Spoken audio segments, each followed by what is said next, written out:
Hi everybody, welcome back to Lifting the Lamp. This is another video about the work on oneself, and it's a video about working on anger. I've done another video on anger before. I will link that in the description below. But today I want to talk about one specific thing, and that is whether it is good or not good to express anger regularly as a way of trying to deal with it. So to explain a bit more about what I'm talking about, there was a bit of a fad some years back in pop psychology where people would say that if you feel angry, you should just let it all out. If something has agitated you, lock yourself in your car and scream your lungs out until you are too tired to keep screaming. And once you've got the anger out, it'll disappear. And that's the best way to manage it. But more recent studies have shown that that's actually not a good way of dealing with anger. And the reason has to do with the way our brains are wired and to do with the way that our brains develop.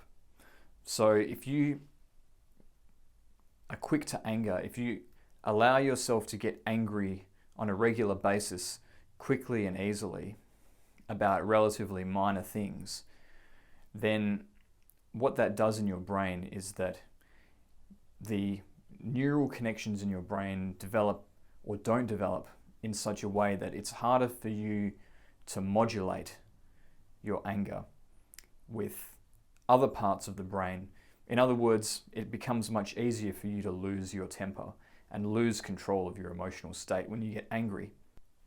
And so if you regularly deal with anger by letting it all out, as it were, by just expressing anger as strongly and passionately as you can, you're actually encouraging your brain to be much more vulnerable to anger overwhelming it. And so a much better way of dealing with anger is by controlling anger. Now, this is not the same as repressing or bottling up anger, because that is a terrible idea when it comes to trying to deal with anger. If you think about a garden hose, if you turn the tap on and you hold a garden hose, you bend it so that the water can't escape, the water pressure doesn't reverse course and go back into the tap. It builds and builds and builds, and it doesn't stop building. And when inevitably your hand releases the hose, then water explodes everywhere. And it's the same with repressing anger. If we repress anger, if we try and deny that we feel angry because we're judging ourselves for getting angry, then when we inevitably do express anger, it will explode. And it'll put us much more at risk of causing collateral damage in terms of our relationships with people around us. So don't repress your anger. This is a big problem in a lot of spiritual kind of communities. You're not ever allowed to get angry. That's dangerous. As I said in my last video on anger, you can feel angry, but make sure you keep it under control. And some of the ways that you can do that I covered in my last video as well on this topic. And you can watch my previous video on anger for more about that. But there's a real danger when we don't have control of our own anger, when we allow ourselves to lose our temper, because those are the situations where we will take our anger out on people who don't deserve it, because we get angry before our mind can intercede and say, hang on, this person is blameless. And if we don't control our temper, then we can have a reaction in anger to something when in fact we didn't need to resort to that. There was some other way that we could react to that. But if we've trained ourselves to be quick to anger, then anger will be our first response. So these are all reasons why you shouldn't just let it all out. And if something really makes you angry, what's a better way of reacting to that?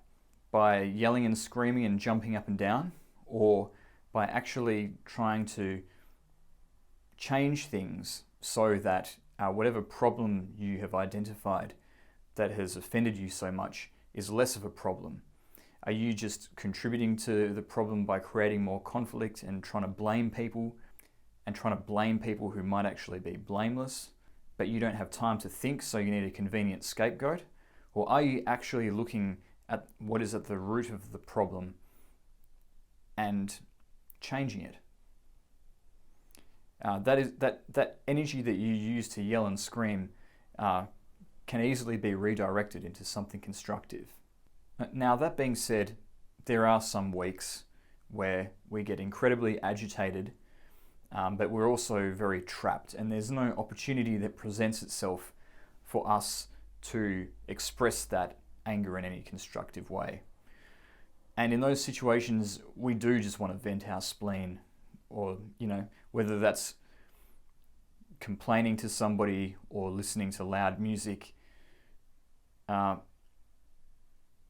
We just need to get it out somehow. Provided you're not being overly harsh or unkind to people when you're talking about them, those can be constructive ways of dealing with anger. But the bottom line is we don't want to get into the habit of easily inviting anger in.